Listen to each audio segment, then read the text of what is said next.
Welcome to Shop Talk Live, episode number 261. I've been wanting to do this for a while. Today, I'm going to replay an interview that's probably new to you, the podcast audience. The world's just kind of crazy right now, and I felt like I just needed a little bit of hope, a little bit of positivity. And few people bring positivity into my mind as Russ Filbeck did during this interview. So I'm going to replay this interview. Some of you might have heard it, and if you have, I'm sorry, but I think it's a good time to listen to it. Russ is a woodworker, a teacher, chairmaker, whatever you want to call him, in San Diego. Spent a career as a Navyman, and then spent a long time teaching furniture making at Palomar College.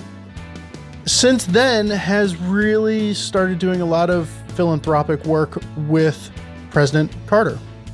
Between Russ and President Carter, just gives me the warm and fuzzies. Before we get started, I just want to let you know that we've been working on a lot of things here at Fine Woodworking. And one of those right now, which is one reason why I am replaying an interview, is we are working on a new video workshop series with podcast favorite Mike Michelli on staining and dyeing wood. And I am busy editing right now, and we'll get that out to you, unlimited members, as soon as possible. And I think you're really going to enjoy it. It's Mike Michelli. What's not to love?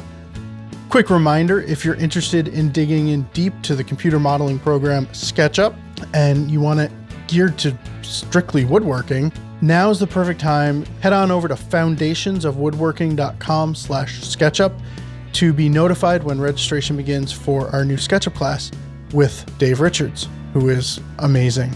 As a woodworker, there's nobody better that you can learn SketchUp from than Dave Richards.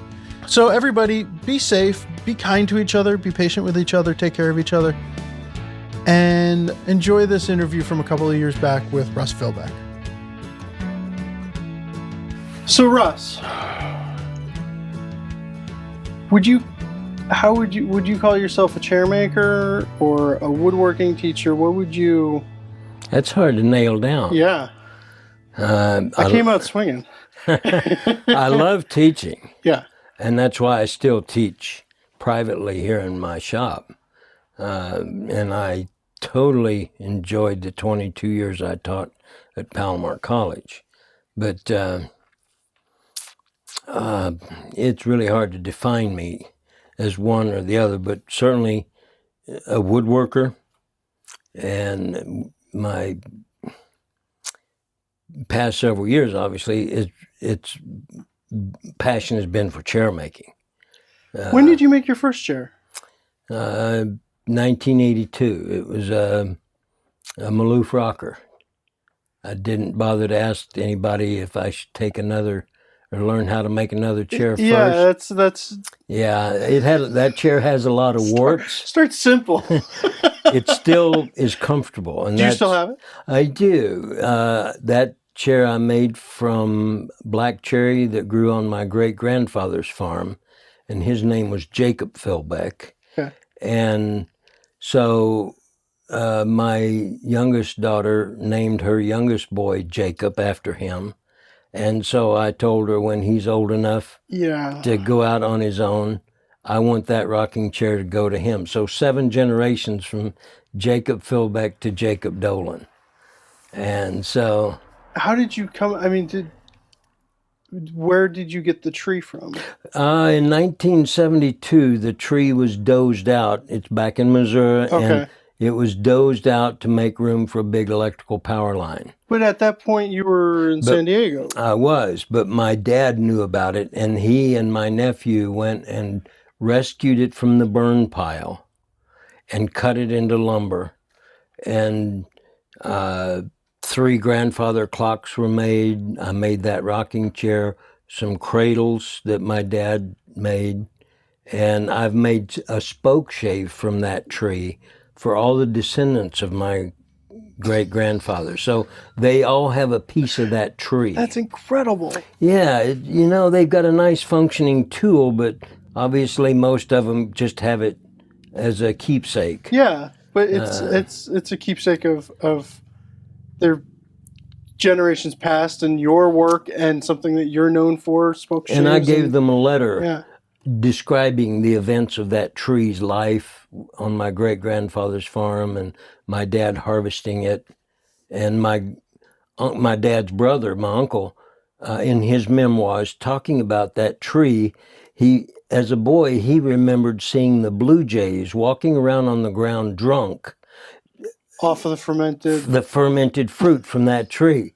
And it's in his memoirs. And that's fantastic. Yeah. So anyway, woodworking, making shaker boxes and spoke shaves and turning on the lathe. So there's so many different facets. So you had mentioned that your father made some cradles. Yes. So your father was a woodworker? Well, he was a farmer, and so he did everything. Yeah. And he always said he was a jack of all trades and good at none, but he was really quite good at most everything he did, and had a brilliant engineering mind, even though he was didn't have any formal education beyond the 8th grade. And yeah, when he got that tree, that's when he bought his first table saw. He bought an Inca table saw, an Inca bandsaw, and an Inca planer joiner. Is it genetic or something? I see Incas all over the place here. So after he built those cradles and the grandfather clocks. Oh, so your father built the grandfather clocks? Yes. And my oldest daughter has the clock that he made for himself. And he had 2 more that were not quite finished. And I took them and finished them. Okay. And one of them went to my nephew that helped my dad rescue that tree from that burn pile. Nice. And I have the other one. So those 3 clocks are still in the family. And then once he had finished that, he said, I'm done. And he didn't do any more fine woodworking after that. And so I got his Inca equipment, and that's when I fell in love with the Inca tools. Yeah. That's a pretty special story. It is, and you know, I'm grateful for it because he left me some fine woodworking to look at what he did, and his choice of tools. The Swiss-made Inca machines were excellent. Yeah. And I still use them. Was that your introduction into woodworking? Was through...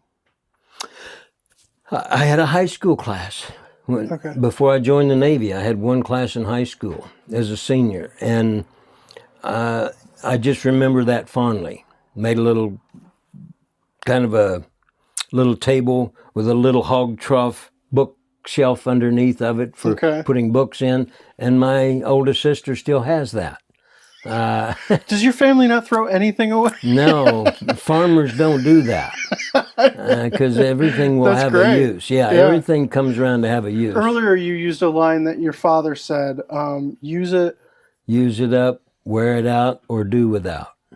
I like that. Yeah. Yeah. And waste not, want not is another one, but Dad always liked the other one, use it up or wear it out. Yeah. Yeah. So you joined the Navy. Yeah, in 1962, 5 days after graduating from high school. And that put your woodworking on hold. And what did you You were a career Navyman, right? I was career Navy, and 18 of that 23 years was in submarines. But I didn't immediately go to submarine duty.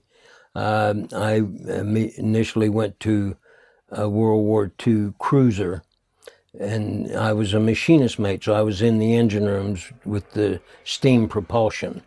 And were you, as a machinist, machining things? So you that's a machinery repairman. Okay. Interesting that you make that connection, because I thought I was going to be a machinery operating lathes and mills, and that sounds pretty nice. It was, and I would love to have been a machinist. Yeah, but a machinist mate is the one that operates the steam turbines in an engine room on a steam propulsion ship, Okay. And I didn't realize that until I get to my machinist mate A school, and they start talking about steam and like, and so too late. Yeah. So I was a machinist mate, and later on, I did learn to use lathes, and that was particularly important in submarine service because you have a small lathe to manufacture parts if something breaks while you're submerged and deployed. Because you got to fix it. You have to fix things as you go. Yes. Yeah. So while you're in the Navy, this brings up something that I notice over here. I've been putting things on what I thought was just a table, and we were eating a couple sandwiches a minute ago, and I realized that it was an old table saw. Yeah. Yeah.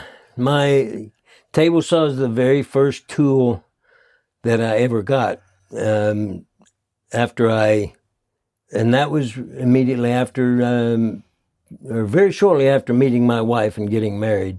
I was on a submarine at that time, and a ballistic missile submarine, home ported out of New London, Connecticut, or Groton. And when I went to Holy Loch, Scotland with that submarine, I got some beautiful little Scottish dolls with the tartans. The tartan plaid costumes, and then went to Rota, Spain, and got the little Spanish dolls with the beautiful flamenco dancer costumes. And my wife wanted to be able to display those, and so she wanted some shelves. And little did she know. Yeah, that started this whole thing. And so we went down to Sears, and I didn't really know what I was. I just knew I wanted a table saw, and I wanted to be able to make some dados. So I got the table saw and a dado set and a molding head attachment, and it all cost $250 for all of that. This was what year? 68. 68. Okay. Yeah. And so I used that to make that set of shelves, and it traveled with us when I got transferred from duty station to duty station. And I'd set it up and use it as a hobby. And I continued that until I retired from the Navy in 85. My hobby became more and more sophisticated, maybe. And I attribute it to Woodsmith magazine because the engineering details of there's of that always editor. He was mechanisms and what was the shop notes? Shop notes followed. Yep. Yes, and so that was what I was so inspired by the technical detail that he would have in his pieces, and so many of the things that are in my home are things that I built back in that time. Great, while I was still on active duty. What's it like trying to woodwork as somebody who's moving from base to base? And I assume when you're relocated, they don't take into account that you need room for a shop because all of this stuff. Obviously, you've been here for a while. Yeah, but all of this stuff is difficult to move, and it requires setting up. I think when I moved, it took me a year and a half, 2 years to get my shop back in order. I don't envy whoever has to deal with all of this. My kids, and they don't want to deal with it. They're just intimidated by the thoughts of having to deal with all the tools and equipment that I've got. But when I was being transferred, I would take that table saw apart and put it in all the parts of the legs inside of it, so it didn't take up a lot of space. And when I was in Hawaii, I had a very small little shop, about maybe 3 feet wide and about 8 feet long. It was a little a storage unit. That's exactly what it was on the front end of the carport, because you don't have garages in Hawaii. Okay. And so, and you open up these 2 doors, and that was it. And I made such good use of that little space. And my table saw was out in the carport itself. And fortunately, I didn't have much rust issues, and always took care to keep the table clean and protected. But Yeah, but I've been here for 40 years, and Yeah, so so you retired to San Diego I did. after And 20 years in the Navy, you said? 23. Yeah, 23. And you go to school? I did. I had a very poor education as a Okay. kid, not because of the schools. It was because of me. I was Oh, really? I was a kid in trouble all the time, and fortunately, there was a really wonderful place. I was 14 when the sheriff picked me up off the streets as a runaway, and 14. I was 14. Yeah, and So at least you got an early start. I didn't get much of a head start. Otherwise, the sheriff wouldn't have caught me. But so he gave me an option of going to a reform school for boys or a brand new place called the Good Samaritan Boys Ranch. And I just thought, good sounds better than reform. And I said, I'll go there. And he said, fine, that's where you're going. And so I had every intention of making my escape. I wasn't about to stay anywhere. Mm-hmm. I was that angry of a kid. And but they had a bunch of cows that had been donated by local farmers. 3 of them were dairy cows. And of course, I was a farm boy, so I knew how to milk cows, take care of cows, and started at a very young age, as a farm boy. And so these 3 dairy cows had calves, and they were sick with what we think of as diarrhea, called scours. And I knew that they were getting way too much milk because dairy cows give a lot of milk. Beef cows give just the right amount for their calves. So, but nobody on the ranch. I was number 9 boy. There was 8 boys there when I got there because it had just opened. And nobody knew how to take care of the livestock. And so I separated the calves from their mothers and started hand milking the cows and hand feeding with a bucket, feeding the calves. Okay. The calves got better. Yeah.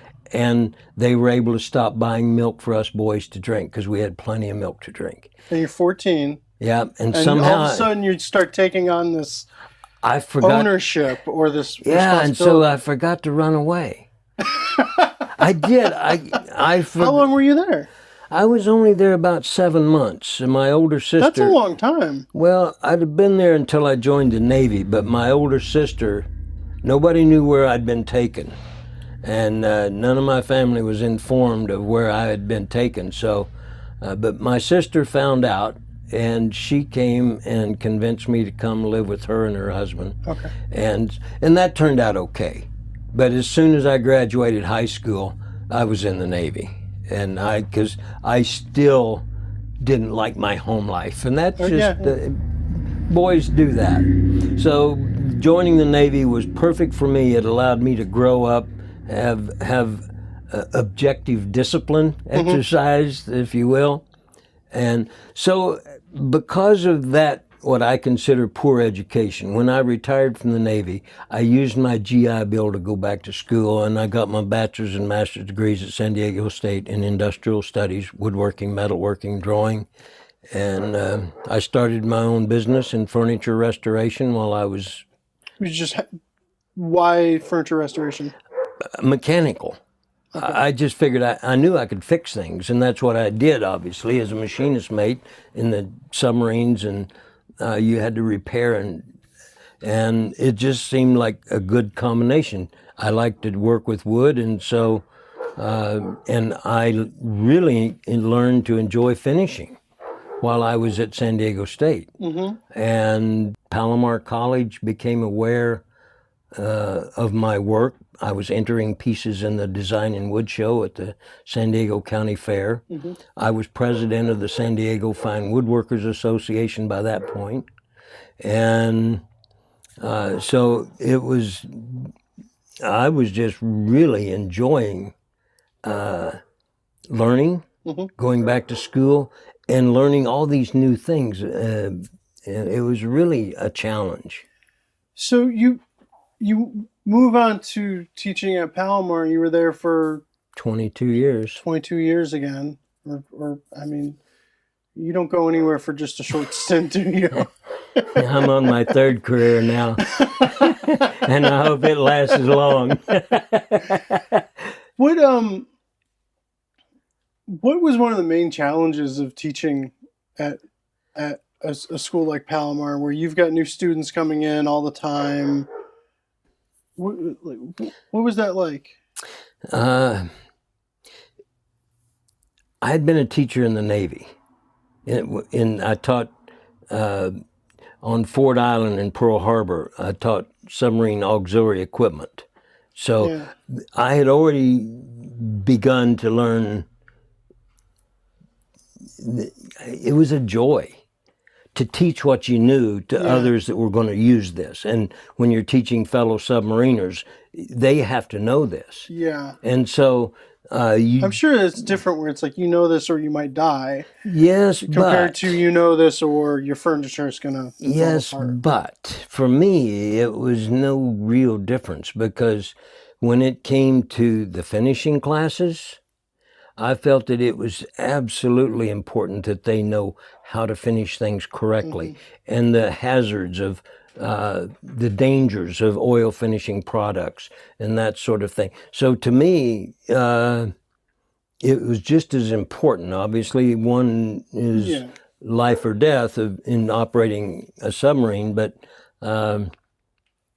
it was still equally important, and I just had such a good time. And then I took a sabbatical in 2004 to write my book, because I'd been teaching chairs, the ladder back chairs and the Windsor chairs, and my students said, "Russ, you need to write a book. We can't remember all that you're telling us." Yeah. And they said, so finally, I decided to do that. And so in 2004, I wrote that book. How long did that take? Because I've been thumbing through it, and you've been showing me little bits and pieces here. This is not a book that you just write. You sit down and write one day. You were doing a lot of historical research. You were doing scientific research about moisture moving through wood and all sorts of wood movement issues and things like that. There's a lot of heavy stuff in this book. There really is. And I sometimes worry that I made it too succinct. I wanted to pare down every unnecessary word so that when you read something, you better read it thoroughly, because it's saying exactly what needs to be said for you to understand how that wood moves, how those tenons have to be made and the rungs orientated. So when you were making this, or when you were writing this book, you formed a few relationships from that book, where there are bits in the book written by then John Alexander and Roy Underhill. Great friends. And that's where you met Jimmy Carter. Yeah, I really like the history section that I was able to research and come up with. To me, that just feels good when you read that. But I did want to show that there are still people out there keeping these skills alive. And I really wanted people that I knew had good skills and were also interested in preserving those skills and passing them along. And certainly John Alexander, Jenny Alexander later in his life, or her life, was kind of the revivalist of Greenwood chairmaking back in the 70s. Brian Boggs got his book and realized, I can do this. Yeah. And that set him on a whole new course from what he was doing at Brea College at the time. And you can read about him. His first chisel was a sharpened screwdriver. And his steamer was an old hot water heater tank. And so, he made do with what he had there in Berea, Kentucky. I was at his home and where he worked, and it was, you could see the very conservative beginnings in his life. Yeah. And so, and then as I knew Brian. I'd already learned to make the chairs from Brian, and I knew about Roy Underhill, and I knew Roy would write a page in my book. And I had seen articles about President Carter making chairs in Fine Woodworking, and I believe maybe Workbench magazine. And I told my wife, I said, wouldn't it be cool if I could get President Carter to write a page in my book like these others? And she said, oh yeah, just go call up a president. I said, you know what, I'm going to do it. and I called the Carter Center, and they said, well, you don't just call him and talk to him, but you write us a letter and tell us what you want to talk to him about. And so I said, I can do that. And I wrote. And so this is 04. It is. This would have been July of 04. So he's already doing incredible work with Habitat, and he was a very busy man. He was not enjoying his retirement, we could say. Well, he definitely has never rested on his laurels. No. He has always been exceptionally busy. Yeah. And his mind obviously goes a mile a minute because he's always thinking of things that need to be done. Mm-hmm. And so you write him a letter. I wrote a letter, sent pictures, explained to him that I'm writing this book about making these chairs, and I had seen pictures of his chairs that he had made in these post and rung ladder backs. And so I knew he would know what I was doing. Yeah. And so 3 weeks later, they call me and tell me that on this date at this time, you'll have 30 minutes to talk to him. And he never gives anybody 30 minutes, 15, 20 at the most. And so I call him on that date, and he said, hello, this is Jimmy Carter. And I said, this is Russ Filbeck in San Diego. And he said, I've been so anxious to talk to you. And he said, how you doing? And I said, well, I'm kind of nervous. And he said, you wouldn't be nervous if we were in the wood shop, would you? I said, no. And from that minute on, we have this awesome conversation talking about the tools he uses, how he cuts a tree down close to his house and cuts them into short enough lengths so Rosalind can help him drag those pieces into the yard so he can split them. I mean, you don't think of a president and first lady out here cutting Secret a tree Service down. Agents just watching them cut down these trees. I know. And so... so, I mean, somebody like President Jimmy Carter, he likes talking shop too. He does. Like woodworkers are universal. We all like geeking out about this stuff. And it's like... But that is crazy to think that Jimmy Carter could just... And see, and it was after he left the White House that he taught himself how to build these greenwood chairs based on his grandfather's remnants of chairs that he had made when they settled there in Georgia in the 1830s. So he had some broken chairs that his grandfather had made. And that's what he was working from. And... So that's, and he put 4 of those chairs in Sotheby's auction house to raise money to start building the Carter Center after he was president. Oh my goodness. And he had to raise the money to build the Carter Center, and that was his way of start building this seed money that he needed to get it going. And so now how does he raise money? He calls his buddy Russ. Yeah. Well... While in our conversation that day, I asked him if he would like to have one of my spoke shaves, and he said yes. And then at the end of our conversation, I asked him, would you like to have one of my rocking chairs? And he said yes. I said, walnut or cherry? He said, cherry. And I said, okay. I said, this is July of 04. I said, I come to Kentucky each summer to harvest hickory bark and logs with Brian Boggs. I said, I will bring your chair with me next year. So while I'm building his chair, my wife says to me, you're building this beautiful chair for him. You better do something for his wife. And I said, what do you think I can make for her? I said, how about a set of shaker boxes out of cherry? She said, that'll be fine, as long as you don't overlook her. And so I made those. And so the following June of '05, I delivered those to Atlanta while I was back in Kentucky. And he sat down in that chair and he rubbed it like this, and he looked up at me and he said, if you don't mind, I'm going to take this chair home to Plains. And I said, I don't mind. And so, and it's in his home. I've been there. Wow. And it's really nice to see it there.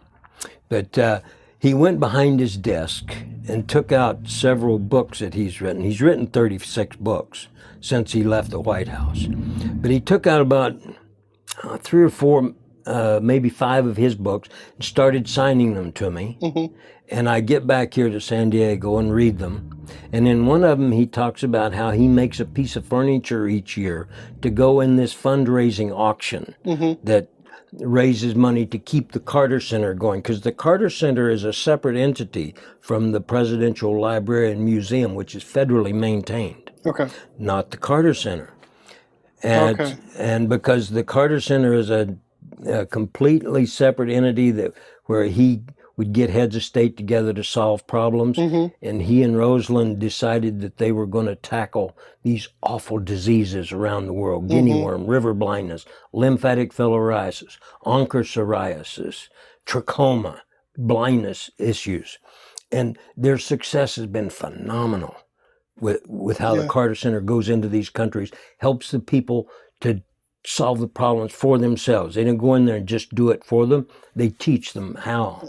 All the sanitation and things, building latrines, all of these things that they do is phenomenal. Well, I read that and I called him back. I said, I think if I make a replica of your rocking chair and a replica of Rosalind's shaker boxes and your spokeshave, and I donate them to your auction, I said, I think they'll bring good money. And he said, I agree. So I went to work. I got a cherry rocker and the shaker boxes and the spokeshave made. The next auction was February of '06. Okay. And so I had them ready and delivered to that auction. And I think the shaker boxes brought $6,000. The rocking chair brought about $6,500. The spokeshave, $1,000. And I thought, man, this is crazy money to me. Yeah. And I said, I got to keep doing this. And I haven't stopped. So it becomes addictive almost. It's like, let's see how. It's been so wonderful knowing that what I make, other people are willing to spend a lot of money for it. They want to give the money to President Carter, but they genuinely seem to want to bid on the things that I've made. And so what did the last rocker go for? I'm sitting in a black acacia rocking chair. Yeah. And how much can I buy this for? Well, if it were the auction. I want to buy. I don't want this to go to the auction. In the auction, this chair sold for $100,000. And wow, it's a nice chair. Don't get me wrong. I know. And I appreciate the families that have enough money to be able to give that kind of money to President Carter. But no, when I build a rocking chair, the cherry one is the easiest to build. Cherry bends nice. It's easy to work. This black acacia, not so much, and this is hard to come by. Where do you get black acacia? This is only available locally, and you can't buy it in a lumber yard. It's indigenous just here to Southern California. And I think Catalina Island. So it's just this area that you can get this black acacia. But there's other beautiful exotic woods, that are street ornamental trees that can be made into chairs. And this is just one of them. So the Carter Foundation is not the only organization that you've been working a lot with. No, I started working with President and Mrs. Carter, realizing that I could really make a difference. I'll never meet or know the people that are benefiting from what I've helped them, people that all these diseases are being eradicated. There were 3.6 million cases of guinea worm in 82. It's down to 10. There's only 10 cases left, and they have those people isolated. And that'll be only the second disease on Earth to be eradicated. Smallpox is the first one. Wow. And so and President Carter had cancer just a few years ago. Yeah. And it was just very scary time for him. And he said, all I wanted to do was live longer than the last guinea worm. That was his. Oh, come on. that was his. That was his feeling, and he's still going strong. 95? He and Rosalind just finished a week of building homes for Habitat outside of Nashville. But as far as what I've been doing, I greatly appreciated what the Good Samaritan Boys Ranch did for me as a 14-year-old boy. Yeah. And so it was a few years ago, probably 2010, that I went back and built a really nice shop at the Boys Ranch, which is just north of Springfield, Missouri. And still there. I was number 9 boy. They have 85 boys there all the time. It's unfortunate that we have to have a facility for boys in trouble like that. But they're, at least they are really being given guidance and direction rather than just being in a prison. So you go up there?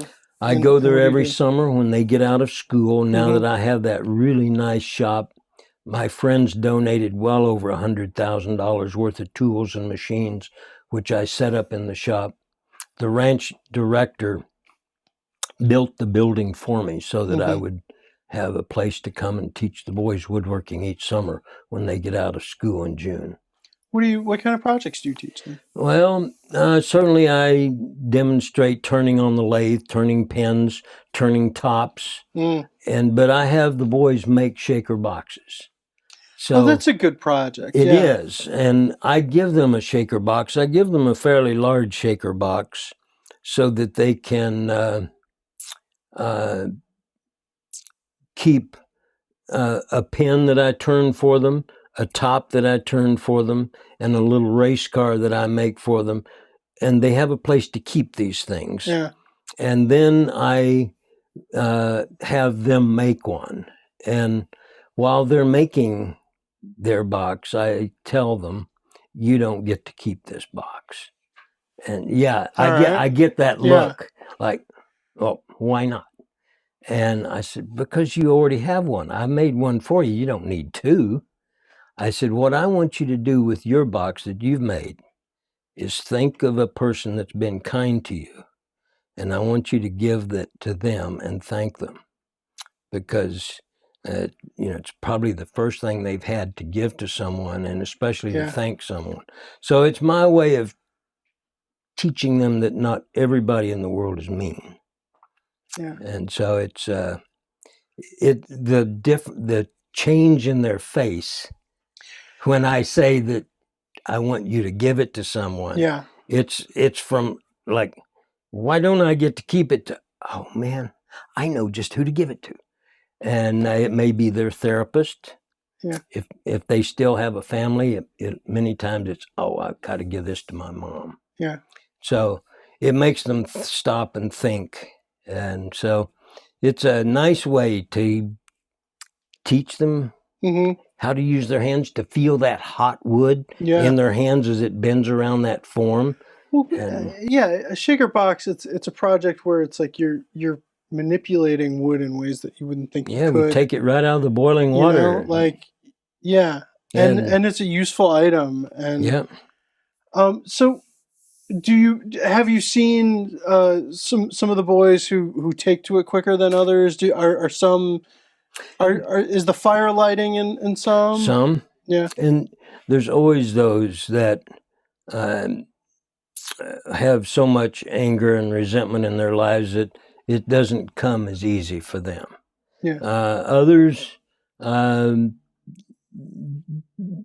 to realize that the ranch is there to help them, And I tried, and I tell them that it's probably the only safe place they'll ever have in all of their lives, where they're not going to be threatened, intimidated, and bullied, because the ranch is very strict about that sort of discipline.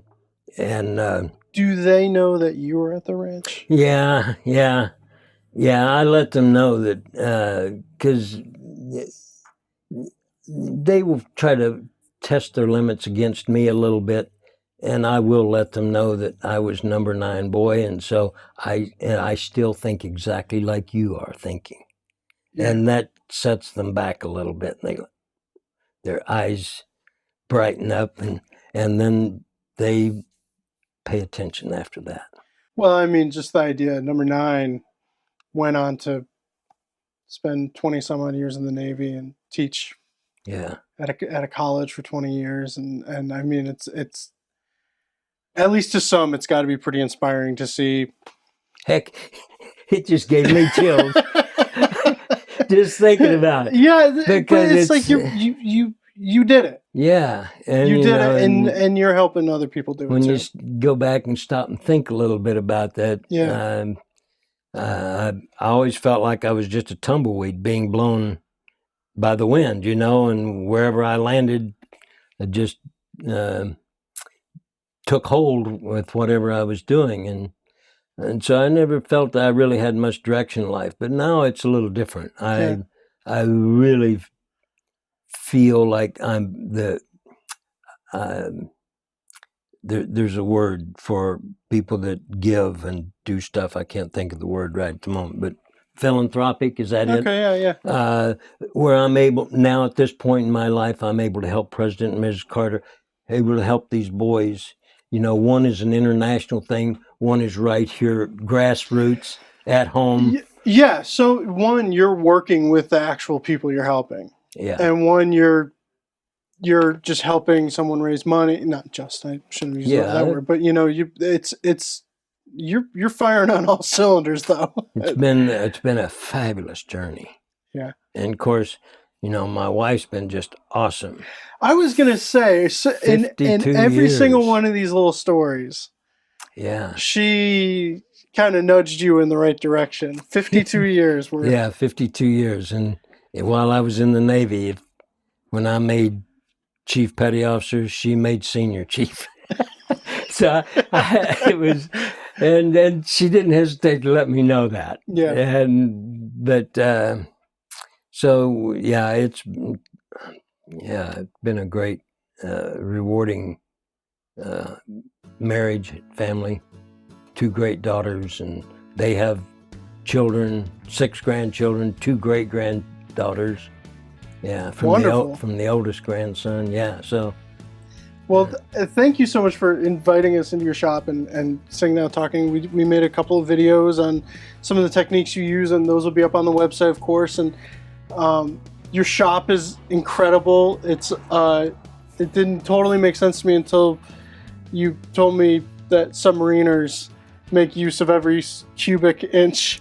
Yes. And I realized that there's just layers upon layers of things in the shop that most people would need a shop 5 times the size for. It's a wonderful shop, a beautiful place to work here in San Diego, of course. But Russ, thank you so much for having us. My pleasure.